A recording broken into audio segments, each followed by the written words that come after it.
తెలుగులో lady super star అంటే గుర్తుకు వచ్చేది ఒకరే, తనే నయనతార.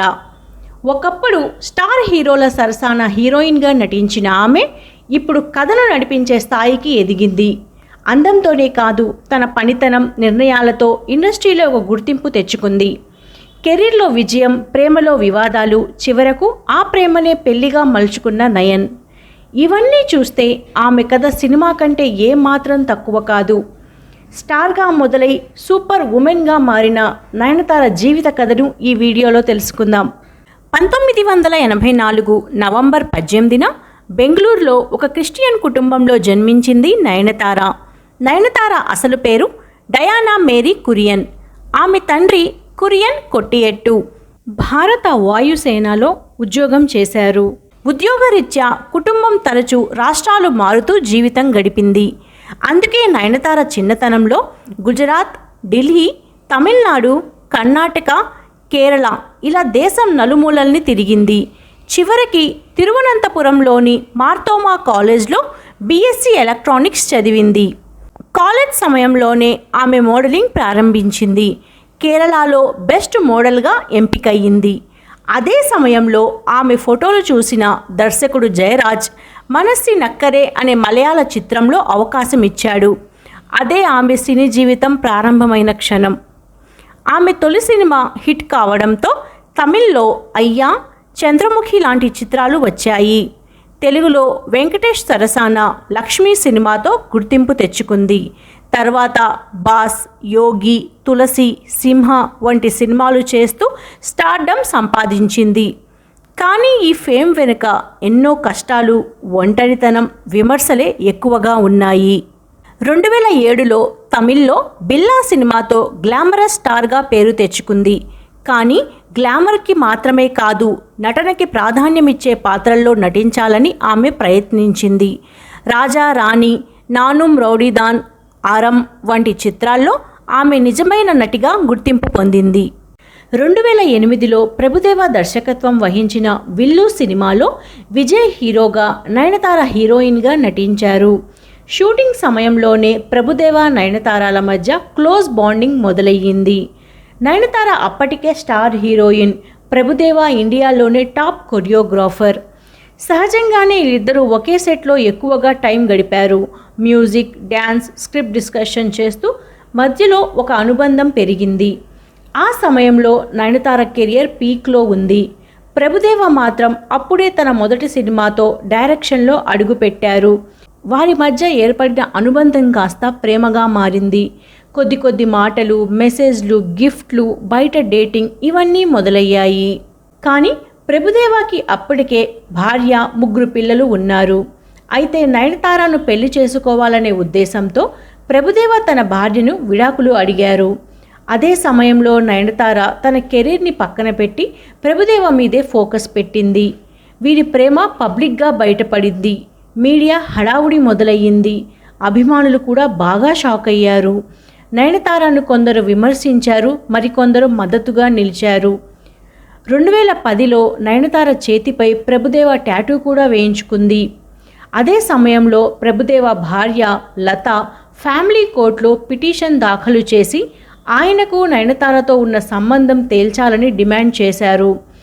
అప్పట్లో హిందూ మల్కల్ కచ్చి అనే సంస్థ కూడా నయనతారపై ఆందోళన చేపట్టింది. ఆమె ఫోటోలు దహనం చేయడం, బహిరంగంగా నిందించడం జరిగింది. ఈ ఒత్తిళ్లలో ప్రభుదేవ విడాకుల ప్రక్రియ సాగుతూనే ఉంది. కానీ టైం గడుస్తున్న కొద్దీ పరిస్థితులు మారిపోయాయి. 2012 చివర్లో నయనతార ప్రభుదేవ సంబంధం ముగిసిపోయిందని అధికారికంగా ప్రకటించారు నయనతార. నయనతార మాట్లాడుతూ తన జీవితంలో ఒక దశ అనేది ముగిసిపోయింది అని చెప్పారు. ప్రభుదేవ కూడా అనంతరం తన జీవితాన్ని పూర్తిగా సినిమాల మీదే కేంద్రీకరించారు. 2015 సంవత్సరం నయనతార తన కెరీర్లో కీలక మలుపులో ఉంది. ఆ సమయంలో ఆమెకు నానుం రౌడీదాన్ అనే తమిళ మూవీలో ఆఫర్ వచ్చింది. ఈ సినిమాకి దర్శకుడు విఘ్నేష్ శివన్. ఇదే వారి మధ్య మొదటి పరిచయం. నానుం రౌడీదాన్ షూటింగ్ టైంలో మొదట వీళ్ళిద్దరూ కేవలం ప్రొఫెషనల్గా పనిచేస్తూ స్క్రిప్ట్స్, సీన్స్ గురించి మాత్రమే మాట్లాడుకునేవారు.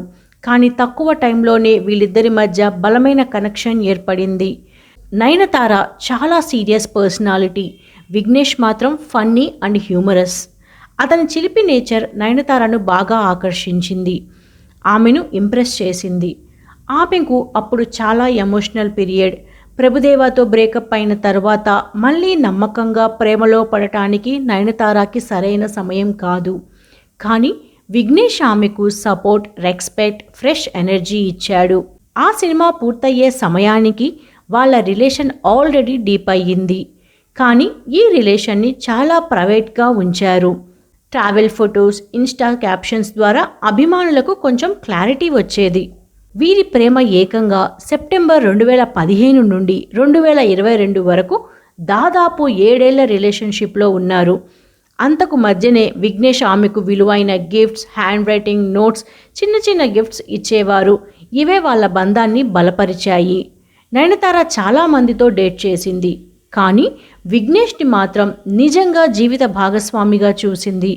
వీరి మధ్యలో కొన్నిసార్లు విడిపోతారు అన్న రూమర్స్ కూడా వచ్చాయి, కానీ అవి గాసిప్స్ వరకే మిగిలిపోయాయి. ఇద్దరు చాలా మెచ్యూర్గా, మీడియా అటెన్షన్ లేకుండా తమ ప్రేమను బలపరుచుకున్నారు. 2022 జూన్ 9న నయనతార, విఘ్నేష్ శివన్ ఇద్దరు మహాబలిపురంలో ఒకటయ్యారు. సినీ పరిశ్రమ అంతా చూసేలా ఎంతో అందంగా, క్లాసీగా పెళ్లి చేసుకున్నారు. అయితే అందరూ హనీమూన్ పిక్స్ కోసం ఎదురు చూస్తుంటే 4 నెలలకే బాంబు పేల్చారు. అదే 2022 అక్టోబర్లో వీళ్ళిద్దరూ ట్విన్ బేబీస్లకి పేరెంట్స్ అయ్యారు. ఆ బేబీల పేర్లు ఉయిర్ విఘ్నేష్, ఉలగం విఘ్నేష్. వారు సెరోగసి ద్వారా పుట్టారని వార్తలొచ్చాయి. కొన్ని రాజకీయ పార్టీలు ప్రశ్నించాయి, ఇది లీగల్ పద్ధతిలోనే జరిగిందా అని. తద్వారా తమిళనాడు ప్రభుత్వం కూడా స్పందించాల్సి వచ్చింది. కానీ విఘ్నేష్ చాలా క్లాస్గా చెప్పారు, ప్రేమగా పిల్లల్ని స్వీకరించండి, వారికి తల్లిదండ్రులం కావడం మా అదృష్టం అని చెప్పారు. 2023లో నయనతార తన కెరీర్లో బిగ్ లెవెల్గా బ్రేక్ తీసుకుంది. అదేనండి జవాన్ మూవీ. షారుఖ్ ఖాన్తో జవాన్ సినిమా. ఈ సినిమా ఆమెను నేషనల్ లెవెల్ రికగ్నైజేషన్ తీసుకొచ్చింది. నయనతార అద్భుతంగా నటించింది. తన అందం, అభినయంతో బాలీవుడ్ ప్రేక్షకుల్ని కూడా ఫిదా చేసింది. విఘ్నేష్ శివన్ ఈ విజయాన్ని తన భార్య విజయంగా సెలబ్రేట్ చేశాడు. సోషల్ మీడియాలో కూడా గర్వంగా పోస్టులు పెట్టాడు. ఇక విఘ్నేష్ విషయానికి వస్తే, అతను తన డైరెక్షన్లో ఒక సినిమాను అజిత్ హీరోగా చేయవలసి ఉండగా ఆ ప్రాజెక్ట్ నుంచి తప్పుకోవలసి వచ్చింది. దీనితో కొంత ఢీలా పడిపోయినా తను మళ్ళీ వెబ్ సిరీస్ స్క్రిప్ట్స్ ప్రొడక్షన్ మీద ఫోకస్ పెట్టాడు. ఇటీవల అతను నయనతారతో కలిసి రౌడీ పిక్చర్స్ అనే బ్యానర్లో సినిమాలు నిర్మిస్తున్నాడు. 2023 చివర్లో ఒక విషయమై చాలా వైరల్ అయ్యింది. నయనతార క్రిస్టియన్ నుంచి హిందూ మతంలోకి మారినట్టు వార్తలు వచ్చాయి. అందుకు కారణం ఆమె వేలంకన్ని అమ్మవారి ఆలయంలో హిందూ శాస్త్రోక్త విధంగా గర్భగృహ ప్రవేశం చేయడం. ఈ విషయాన్ని కొందరు ప్రశంసించగా మరికొందరు విమర్శించారు. కానీ నయనతార దగ్గర నుంచి ఎటువంటి స్పందన రాలేదు. నయనతార వివాహం అనంతరం నయనతారకి ధనుష్కి మధ్య ఒక వివాదం జరిగి అది కోర్టు వరకు దారితీసింది. నయనతార మరియు విఘ్నేష్ శివన్ వివాహానికి సంబంధించిన documentary Nayanthara beyond the fairy tales 2024లో నెట్ఫ్లిక్స్లో విడుదలయ్యింది. ఈ డాక్యుమెంటరీలో Dhanush production company Wunderbar films నిర్మించిన నానుం రౌడీదాన్ సినిమా షూటింగ్కి సంబంధించిన కొన్ని సన్నివేశాలు అనుమతి లేకుండా ఉపయోగించినట్లు ధనుష్ ఆరోపించారు. దీనిపై ధనుష్ కోర్టులో కేసు దాఖలు చేసి 10 కోట్ల నష్టపరిహారం కోరారు. 2024 సంవత్సరం నవంబర్ 16న నయనతార సోషల్ మీడియా ద్వారా ఒక లేఖను విడుదల చేశారు. ఆమె ప్రకటనలో ఈ ఫుటేజ్ని ఉపయోగించినందుకు గత 2 సంవత్సరాలుగా ధనుష్ ప్రొడక్షన్ కంపెనీ నుంచి అనుమతి పొందేందుకు ప్రయత్నించామని, కానీ స్పందన రాలేదని తెలిపారు. అంతేకాక ఈ వివాదం వ్యక్తిగత ద్వేషం కారణంగా ఉద్భవించిందని ఆమె ఆరోపించారు. 2025 జనవరిలో మద్రాస్ హైకోర్టు నెట్ఫ్లిక్స్ దాఖలు చేసిన ధనుష్ కేసును కొట్టివేయాలని పిటిషన్ను తిరస్కరించింది. దీనితో ప్రధాన కేసు తదుపరి విచారణ 2025 ఏప్రిల్ 9న జరిగింది. తదుపరి విచారణలో మరికొన్ని వివరాలు వెలువడే అవకాశం ఉంది. నయనతార జీవితం ఒక వెండి తెర మీద చారిత్రక పాత్రలా కాదు, అది నిజ జీవితంలో లైట్స్ లేకపోయినా వెలుగులో నిండిన కథ. ప్రేమలో తడబడిన నిలబడి మళ్ళీ ప్రేమించగల శక్తి, విమర్శలు ఎదురైన తల వంచని ఆత్మగౌరవం, కెరీర్లో ఒడిదొడుకుల మధ్య దూసుకెళ్లే స్థైర్యం, ఇవన్నీ కలిపి ఆమెను ఒక సూపర్ ఉమెన్గా తీర్చిదిద్దాయి. ఆమె కథలో హీరో తనే, హీరోయిన్ కూడా తనే. నయనతార ఒక అభినేత్రి కాదు, ఒక భావం. ప్రతి అమ్మాయి తాను గెలవచ్చు అనే నమ్మే నమ్మకం. ఇలాంటి వీడియోస్ కోసం ఛానల్ని సబ్స్క్రైబ్ చేసుకోండి. వీడియో నచ్చితే లైక్ చేయండి.